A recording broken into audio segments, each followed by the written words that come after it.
Are there any questions that I could answer for you from anything we've talked about? I hope that I've been able to give you some information that's a little bit useful. I also hope that I've given you a little bit of information that makes your stomach a little bit upset, at least nervous. Because that's a healthy thing. No reason to be afraid, but that little tiny bit of nervousness can motivate us to be a little more diligent. We need to have more conversation. The number one most important factor of keeping a young person away from drugs is parents talking with them, not at them, parents talking with them about these issues. There's nothing that even comes close. That conversation can be 5 minutes in the car, driving to the grocery store. It can be 5 minutes in the car, heading home. Just having a conversation. If there are no questions, thank you. We do have a question. One question. With your boys, they don't drink.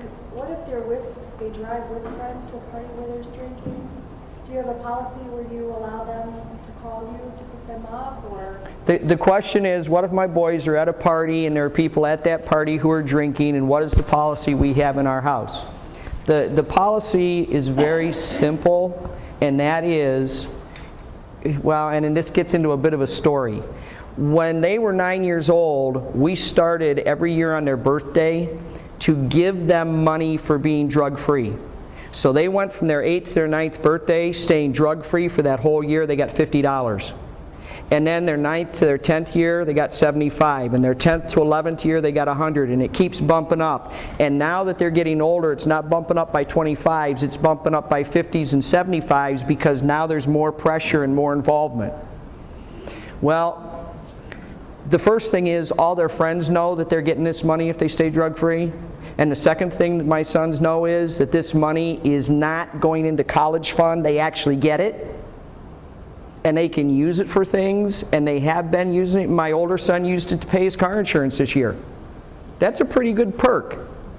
That disappears faster than that. So, we had an experience already with my son. And he was at a party, and it was right around homecoming in the fall, just after he'd gotten his driver's license. And he called me on the phone. He said, "Hey, Dad, I just want to let you know I'm leaving the party. I'm on my way home." Because he's not allowed to just drive places yet without us knowing, and he calls us when he gets there and he calls us when he leaves. And I said, "Wait a minute, you're coming home. You've only been gone for about 20 minutes. He said, "Well, yeah, but the party's getting a little boring. I'm coming home."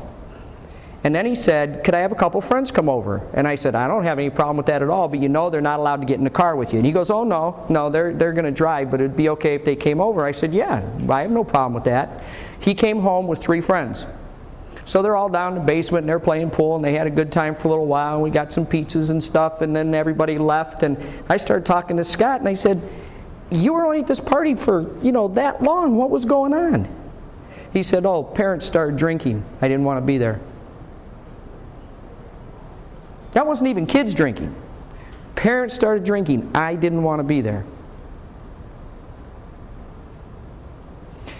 It's not an overnight process. We started when they were this big, and we've worked the process, because guaranteed one day you have to trust the process. The question is, what process are you going to trust? The one that you put in front of them, or the one that you let everyone else put in front of them?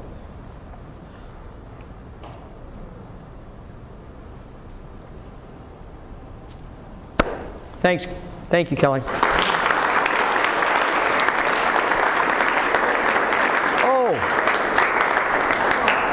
We've got this other really cool thing I forgot about.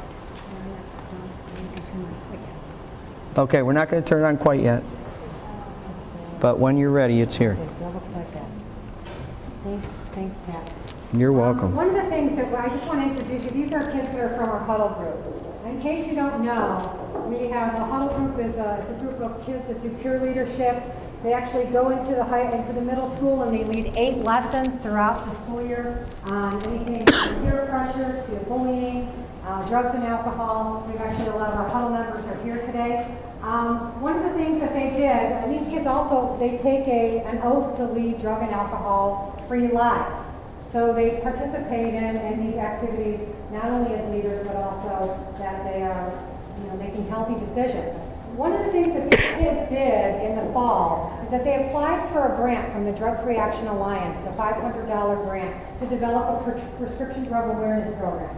Because, of course, we can talk about the dangers of prescription drug use, but when it's coming right from the kids themselves, it matters more. They were actually awarded that grant, so they got $500, and then I'm going to have them talk to you a little bit about the process and what they developed, and then you're going to see one of the products that came out of this.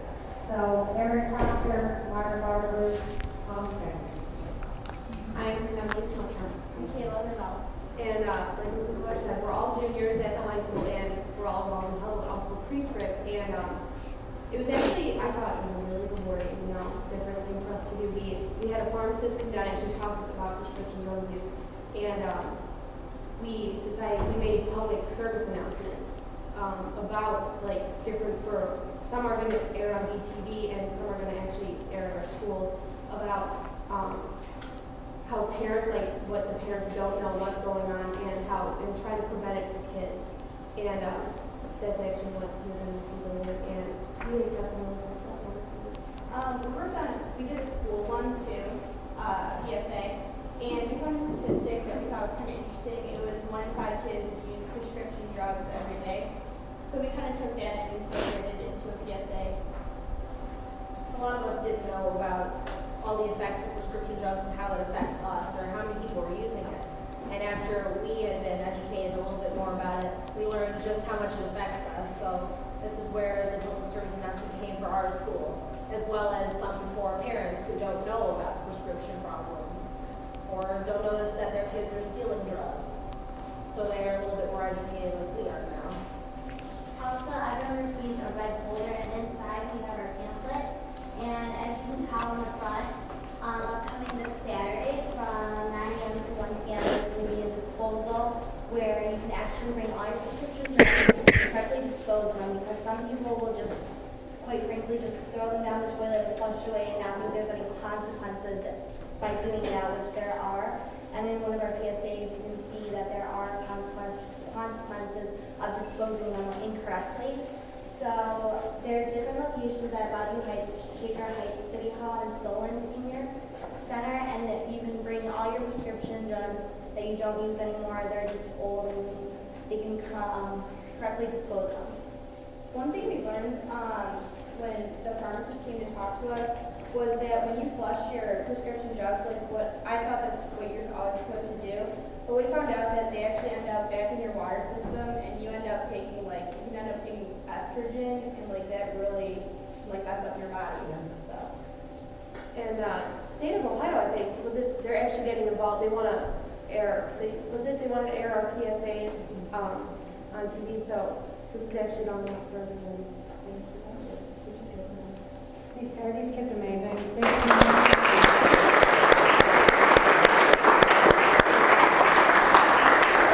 pamphlet that they developed, the Home Instead Group, that is a national organization. They were so impressed that they brought their executive director, they brought several of their board members for a meeting with the kids, because when they heard about all that they were doing, they wanted to meet them.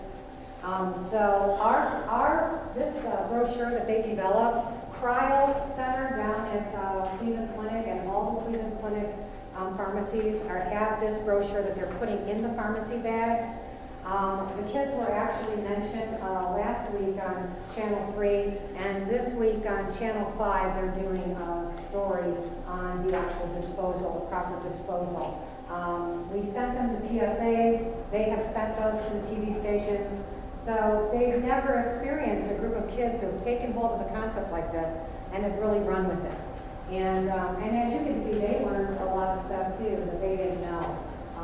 So I'm going to show you, the other thing you need to know, they developed these PSAs. They wrote them, they produced them, and they acted in them. So we really did nothing except give them the tools, and they ran with it.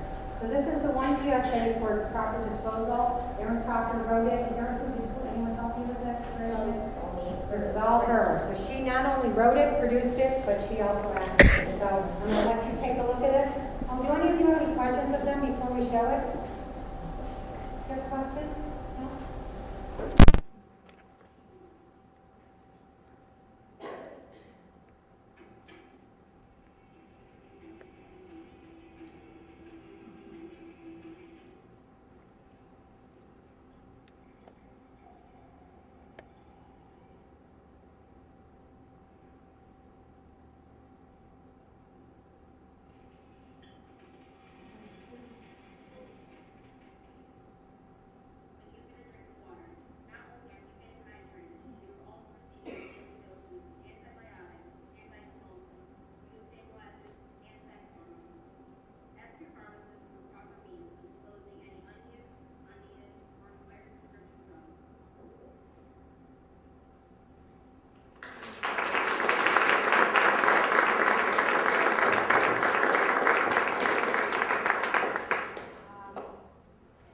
Isn't that amazing? They also filmed group one where, as Pat Willis was talking about the kids getting together in the basement, and everybody bringing their drugs, so they came up with that, kind of going on that 70s show theme.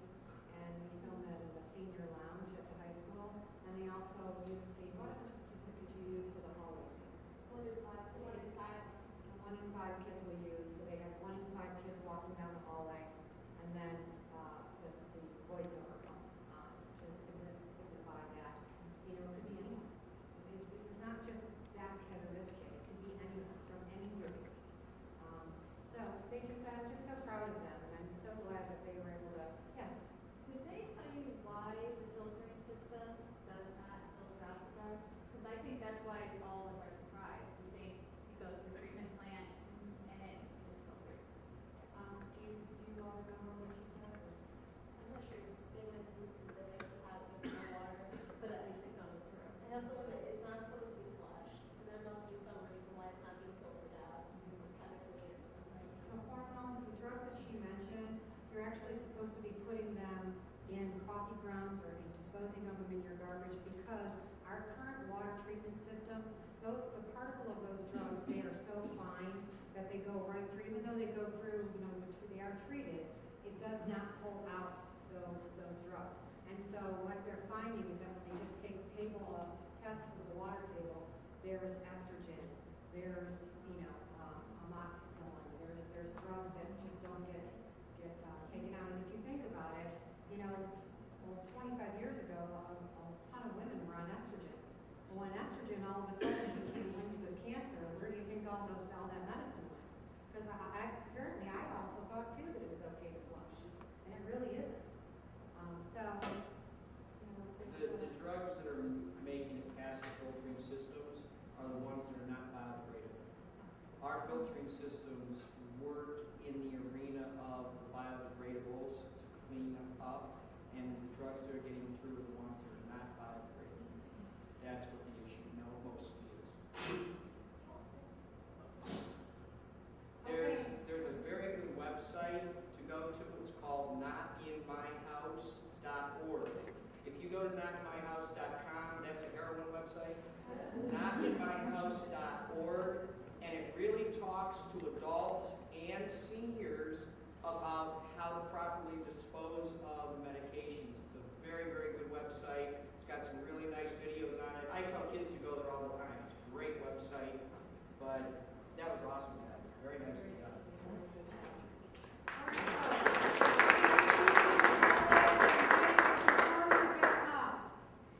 I just want to make sure people signed in. Also, please make sure that you have this evaluation in your packet. It should be in there if it is not. Specific item. You can go to the top of the feature manager, right mouse click, and use the go to, which is kind of a quick search. So if I use the go to and I type in sketch, this will allow the user to toggle through and find anything that's related to sketch.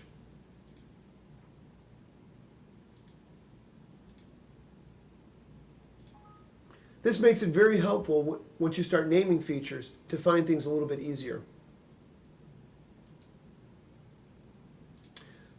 Another nice feature in the Feature Manager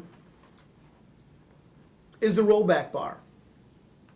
The rollback bar allows the user to go back in time to see how a model was built or to insert a feature that may have been forgotten earlier on in the design process. The roll bar can be used or controlled as you hover over the gold bar at the bottom of the Feature Manager. The cursor will change into more of a hand.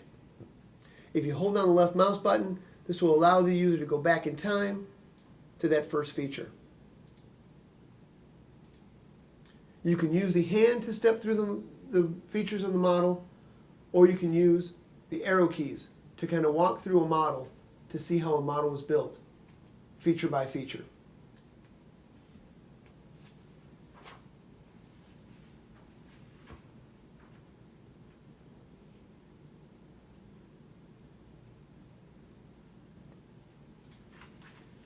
When building a solid modeler, we can check parent-child relationships.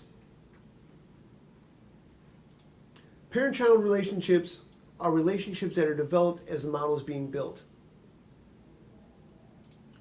A child feature is dependent on the parent.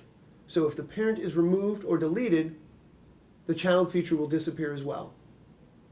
The way to find these parent-child relationships is to simply right-click on a feature and select parent-child relationships. The parent-child relationships dialog box will indicate to the user who the feature's parents are.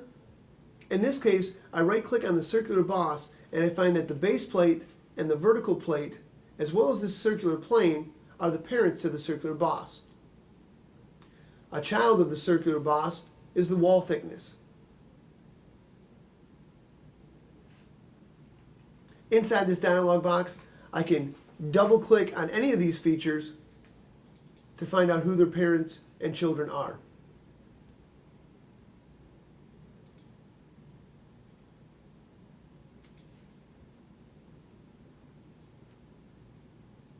If I open up a sketch underneath one of the features and I decide to roll back, and I roll in between a feature and the sketch, SOLIDWORKS will give me a dialog box which will say you have chosen to roll back to sketch 4, which is absorbed in the feature rib under. The following feature will be temporarily absorbed for editing purposes. Basically what this is saying is that the sketch had to be generated before the feature, and as you roll back you kind of changed history. You've got the rib under, which cannot exist without sketch 4. If you say OK to that, you will see it will roll back before sketch 4 was generated, which is underneath the circular boss. As I roll back down again, it will put the sketches in their proper order.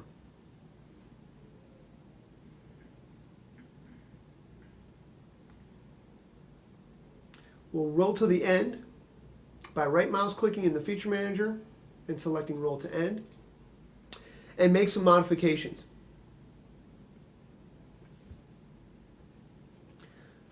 The first thing we're going to introduce is Edit Sketch Plane.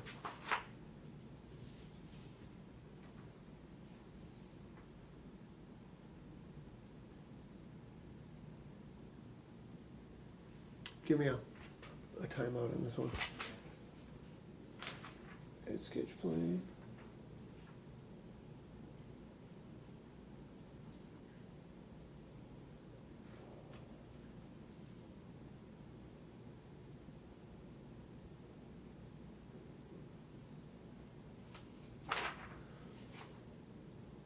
They deleted that face.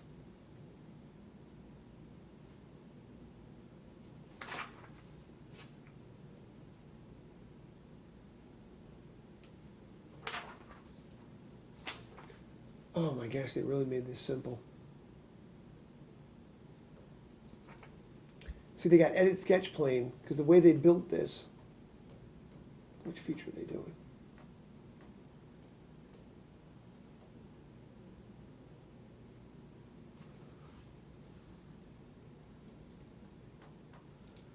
It's already on that face.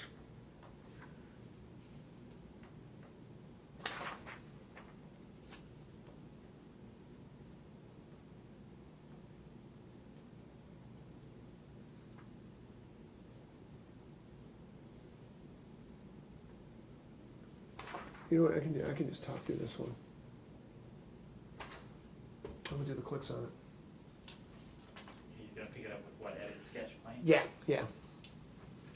And where does that take you to? Then, Rebuilding tools? yeah, I'll just do that. They really kind of, because what we used to do is reorder and then add all these features to it, and they took all that out of there. Okay, yeah, we'll start off with edit sketch plane.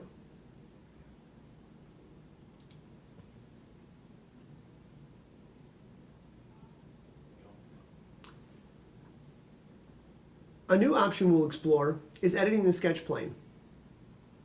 If I open up a sketch underneath the rib under, hit the plus sign, I'm going to right click on sketch 4 and select edit sketch plane.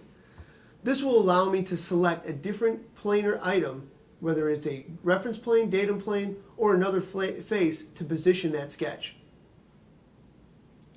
Once that's completed, I say OK to the dialog box, and it will regenerate that feature off that new plane. Some rebuilding tools used in SolidWorks is the rollback to feature. If I go into the feature manager and I right click on the vertical plate, I can select rollback. This will allow me to roll back just above the selected feature. I can also right click on a feature and have the feature manager roll to the end. Another option I have in the feature manager is to suppress features. Using parent-child relationships, if I suppress the parent, all the child features will suppress. In this instance, I'm going to suppress the circular plane, and you will see that the circular boss and the wall thickness suppressed because they are children of the circular plane. If I want to group suppress items, similar to Windows Explorer, I can hold down the Control key and select items, or I can Shift select to select a group. I'll simply right click, suppress those features, and you'll notice the gray icon in the feature manager once a feature is suppressed. To unsuppress a feature, simply right click on it and select unsuppress. If a group of features need to be unsuppressed, a Shift key can be used, or a Control key, and a right mouse click and unsuppress will unsuppress all selected features. During a rebuild, a progress bar will display at the bottom left of the screen. A stop button is the escape key to interrupt the rebuild. When models start to generate slowly, we can find out which features take the longest to generate. This option can be found through Feature Statistics. Through the Tools menu, Feature Statistics. This dialog box is set by time and the amount or the percent of rebuild time it takes to develop that feature. In this instance, the base fillet is taking the longest time to solve. This will also calculate how many features, how many solids, and how many surfaces are used in this model, as well as a total rebuild time for this model.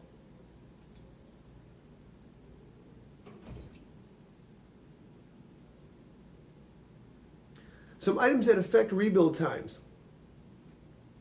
Things that affect rebuild times are errors, patterns,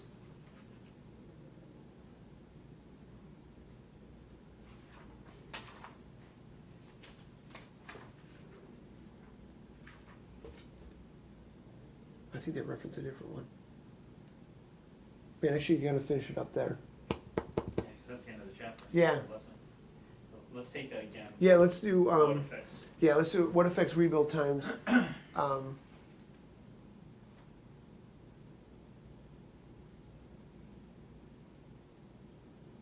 I'm gonna say errors, patterns.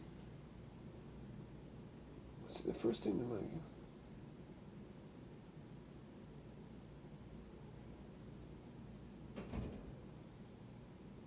Okay. Features.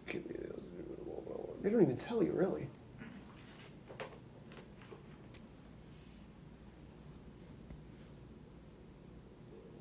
Okay.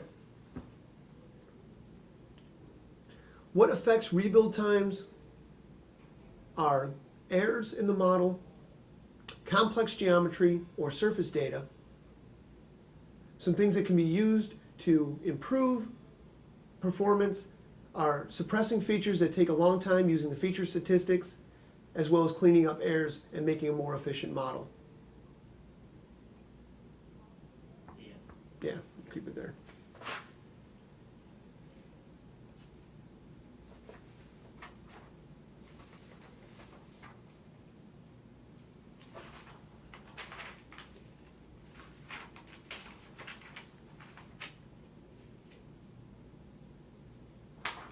Oh, they got it as a second chapter. Lesson 8 actually does the rest of this. So modifying all that stuff that I was talking about before, they just split the lesson.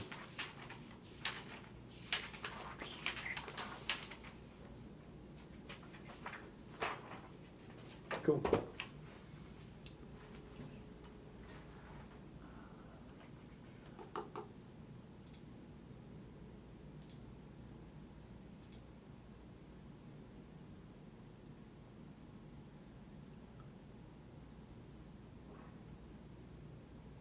You get through that in 27 minutes. Okay, Do you think lesson 8 will be about the same length? I think so. They want to break in. Well, no, I'm just looking at my take time. I got 36 minutes of tape on this reel. Yeah. That should be about the same time, I think. See, lesson 8, they got the exact same list on here. Man.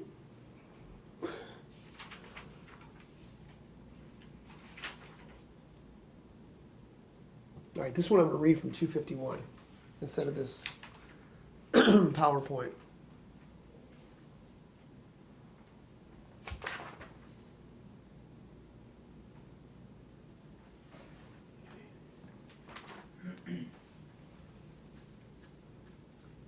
When you're ready. In lesson 8, we're going to cover deleting and renaming features, using editing tools, sketched contours, and adding textures. Design changes. We're going to take a standard model and modify it to create a new model from an existing model. The changes are as follows. The circular boss is centered over the ribs. The rib is rounded at the end. The circular boss is tangent to the right edge. A cutout with holes is added to the base, and both the holes are equal radii. Only the base is shelled. We're going to open up the Editing CS repaired part and start to delete some features.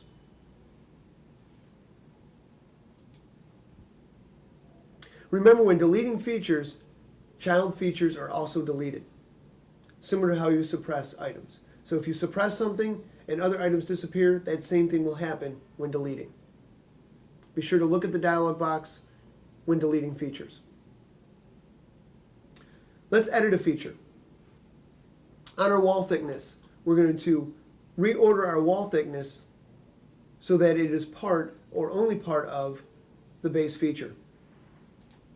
If we take a look at the wall thickness and we do a parent-child relation by right-clicking on wall thickness, we can see that the wall thickness actually has two parents. Besides the base plate, it also has the circular boss. This means that that feature is using some sort of geometry from the circular boss. If we right-click on wall thickness and edit the feature, we can see that two faces from the circular boss are being used. This will limit our reorder functionality.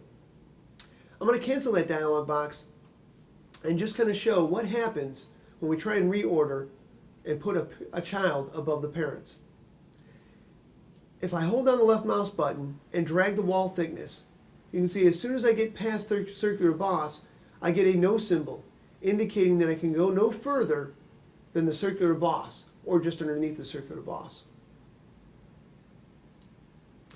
If I right-click on the wall thickness and bring back the dialog box through Edit Feature, I can see that I've got two faces selected. If I deselect these faces and say OK, I can now right-click on wall thickness, go back into parent-child relations, and find out that the only parent is the base plate, because I've taken away the two faces that were used from the circular base.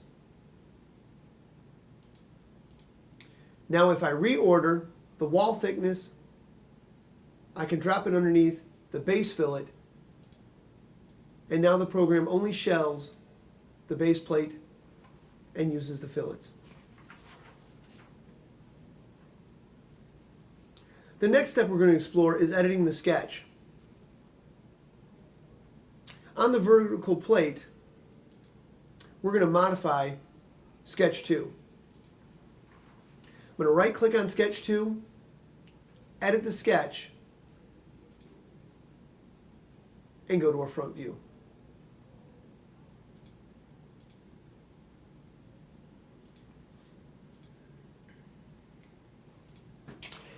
Inside this sketch, we can see that we've got a 151/45 millimeter distance to the center. That dimension can either be deleted or used as reference. Because of this dimension's position to the center point of our arc, I can't make a tangent relationship between the arc and the vertical line. What I'm going to do is I'm going to right click on the dimension and select driven. When I select driven, that will make that dimension a reference dimension and the sketch entities will turn blue.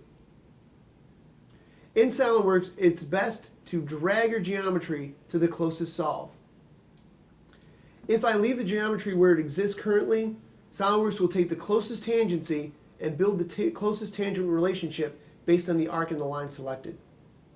To create the new tangency, I'm going to select the endpoint, drag it to the center of the plate, and create a tangent relationship between the arc and the vertical line. I'll hold down Control, select those two entities, select tangent to rebuild that geometry. Now the vertical plate is tangent to the base plate. Once again, we can rebuild the geometry or we can exit the sketch. You will see that the reference dimension has changed from 151 to 128. The next item we're going to do is reposition the rib from one side of the circular boss to the center of the circular boss. To modify the position of the rib under, we need to edit the sketch for its position. I'm going to right click on rib under and select Edit Sketch. I'll go to a top view and start to change positions. If I use the Display Delete Relations dialog box, I can quickly see what kind of relationships are in this sketch. I'll close that dialog box. I can also use the View Sketch Relations to find out what type of relations are tied to this sketch. I can see if I click on those blue cubes, I can see that the right side of the sketch is tied to the right side of the base as a collinear relationship. I can either select the square and delete it or use the Display Delete Relationships to delete it. In this case, I'm going to select the collinear relationship through the square, hit the delete key on my keyboard, and we'll quickly see the lines change to blue. Now if I drag the lines, I've got complete control of that profile sketch. Next thing we're going to do is change its dimensioning scheme. Instead of the width being 10 millimeters and the height being 34, we're going to change this to a full round tombstone with an 8 millimeter radius and a 2 millimeter offset from the front. So we're going to highlight those dimensions, hit the delete key on my keyboard to remove them. To generate the arc, I'm going to delete the horizontal line and create a tangent arc to bridge the two vertical lines together. We'll start from one endpoint and drag it to the second. Using my dimension tool, we'll reset the dimensions to an 8mm radius. And then I'm going to let go of the sketch tool and grab my select tool. Remember, SolidWorks will go to the closest solve. So if I need a minimum distance from the top of this arc to that edge, if I dimension it with this overextending, SolidWorks will make it 2mm beyond the circular boss. I'm simply going to reposition my sketch. And you notice that my collinear line now doesn't know it's in a vertical position. As I drag that, you'll see it start to move in and out. Because that collinear relationship is what was controlling that geometry, the sketch now knows no vertical or horizontal relationship. It just knew that it was collinear with that edge. To repair that, we're going to select that line segment and change it to vertical. Once again, let's move our sketches by the center point of the arc to position it inside the circular boss. We'll create another dimension from the front edge of the circular boss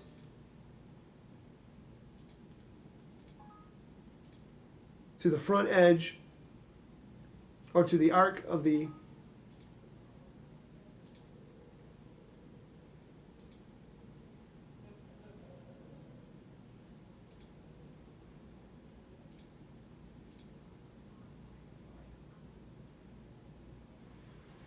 give me a second.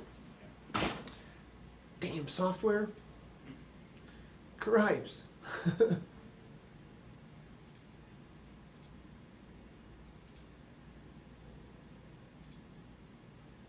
have to tell me where to pick up though. I'm really still on page 255. Yeah, I was just explaining a lot more thoroughly than that's what they fine. had in the book. Yeah. Because I'm not able to follow, I mean, with your numbers and that, I'm able to follow you, but that's the extent of it. Yeah, because I was trying to explain it a little bit more, because they don't give you enough information, in my opinion. So you delete that collinear relationship, and then the relationship, they just tell you to make it vertical. But if you drag it, it'll show you that it needs to be vertical. So I kind of switched that around a little bit. Right. But you need to tell me where to pick up at, if you just want to jump back to that, deleting the collinear relation. Yeah, let's go into that. Let me go into that sketch again.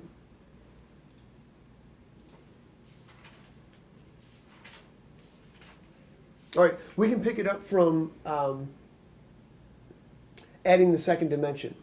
All right, so I already built the vertical relationship, and then we're going to add the 2mm offset, so which will be figure 17 on page 255. Okay.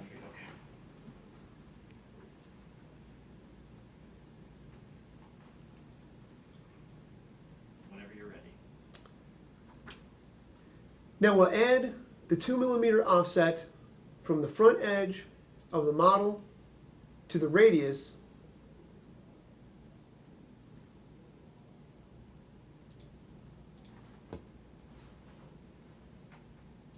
of our rib. Remember, to do minimum condition, accept the dimension, right click on the dimension in the properties dialog box, and in this instance we want a minimum distance. The last thing we have to do is position the center of our sketch. Once again, if you grab the center of the arc and drag, you'll see that the software knows how big the tombstone shape is, where it's positioned relative to the circular boss, but not where it's relative to the center of the boss or the position to the center of the model. To do this, we're going to turn on the temporary axis. Under the View menu, we'll turn on Temporary Axis and build a relationship between that temporary axis and the center point of our arc. If we make that coincident, that will tie that rib to the center of that circular boss, and then we can rebuild the model.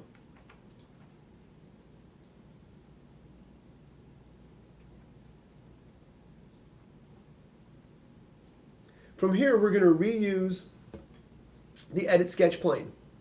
We can see that the circular boss actually extends past our vertical plate. Our new model needs the vertical plate to be tied to the back of the circular boss. If we go underneath the circular boss, selecting the plus sign, right mouse click on sketch 3 and select Edit Sketch Plane. This will allow us to take the sketch plane from the circular boss plane and select the back face of the vertical plate. Once we say OK, it will regenerate that circular boss based on the vertical plate.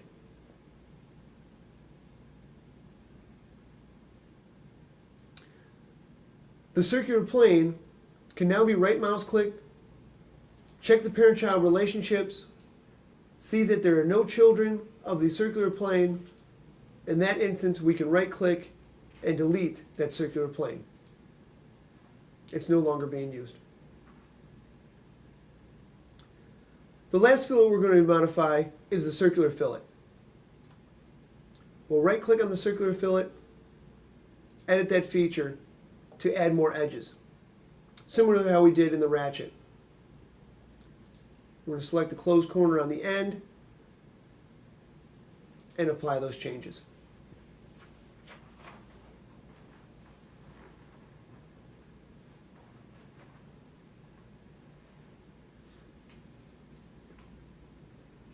We're going to add a new feature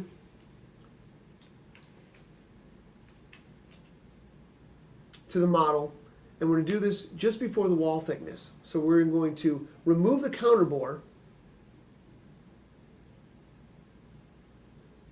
by deleting it.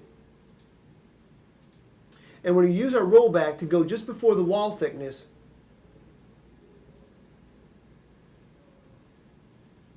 to create a new feature.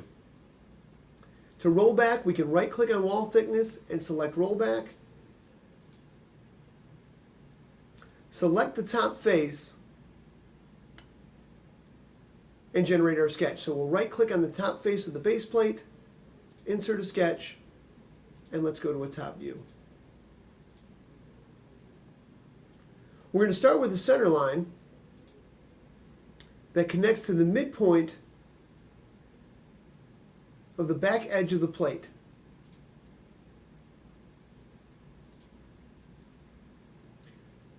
We'll create a rectangle around the center line.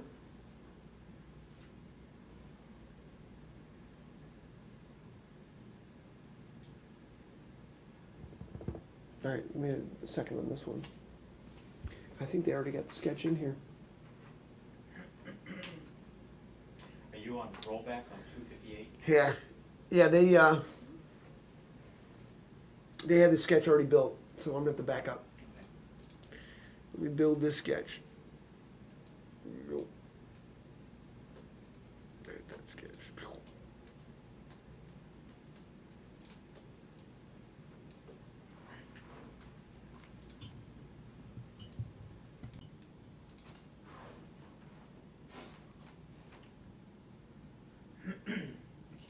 Whenever you're ready. Let's open the partial editing CS component from lesson 8. In this model, we have a contour sketch. This contour sketch needs to be reordered by dragging it just above the wall thickness and right on top of the base fillet. We'll notice inside this sketch, as we edit the sketch, we'll right click on the sketch, that we have some closed volumes on here. We're going to use this as a shared sketch. This sketch will cut a pocket as well as some through holes. The Contour Select tool allows a user to select a closed volume from within the sketch instead of selecting the entire sketch. To do this, we're simply going to use the Cut Extrude feature and the Contour Select tool. Let's exit that sketch and use the Contour Select tool. To cut the pocket, we're going to right mouse click and select Contour Select tool. We'll select the sketch that's going to be used and then select the feature. Inside the Cut Extrude dialog box, we can see we can pick any closed volume inside that contour. For this first cut, we just want the outside boundary and the inside of the holes. We're ultimately making that rectangle cut through the base plate at 10 millimeters. Say OK to the dialog box.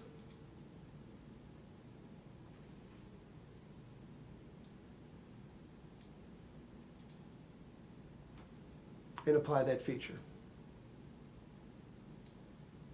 A second cut is going to be needed to put the two holes through the base feature. We'll click on the plus sign next to the newly generated cut extrude, and you notice that the newly generated sketch has a different icon from a closed contour sketch. We'll right click on that sketch, show that sketch, and once again generate a cut. Select the cut tool, select the geometry,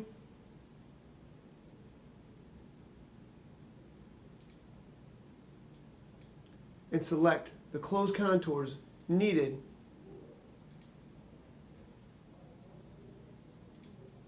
to generate that feature. In this instance, we're going to do a through-all cut for the two holes using the same reference sketch. As we roll back down, we'll see that the wall thickness has now built around the two cut extrudes, the circular cuts as well as the rectangle cut. If we want the cut extrudes to go through wall, we can also reorder so that the second cut extrude is below the wall thickness. We'll do this by holding down the left mouse button, dragging and dropping the cut extrude on top of the wall thickness to change the final look of our geometry. We'll roll to the end of the model by right-clicking in the Feature Manager to rebuild the rest.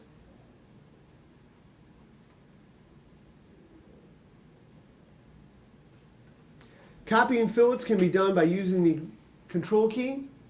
Copying features can be done using the Control key. If I select the circular fillet from either the Graphics window or the Feature Manager, I can hold down the Control key, make a copy of that fillet, and apply it to a new edge.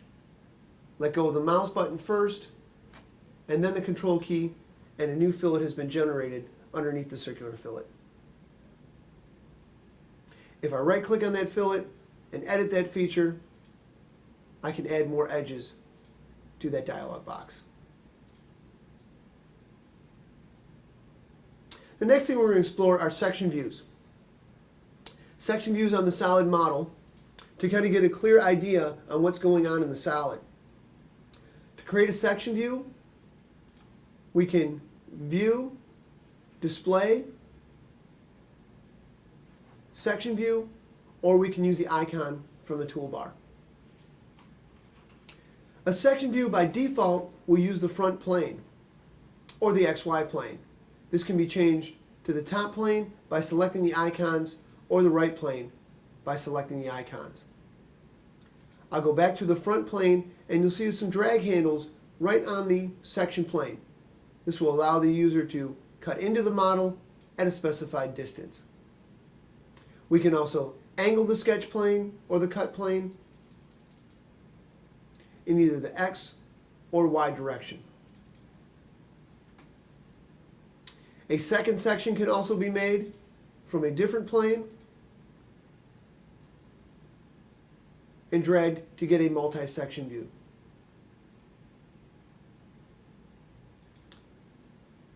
The direction of the cuts can also be reversed, just like a boss extrude, to cut one side or the other.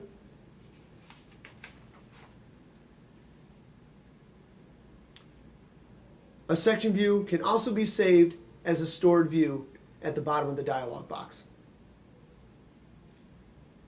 To remove the section view, either click back on the icon or go to View, Display, and uncheck Section View. Textures can be applied to the models as a form of a texture map by simply right-clicking at the top of the feature, going into Appearance, and selecting Texture.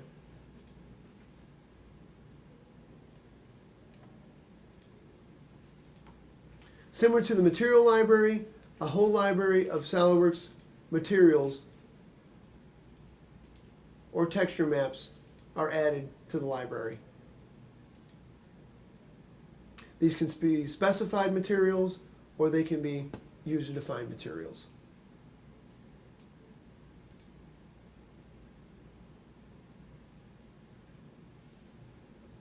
Very good. How long was that one? The whole segment? Yeah.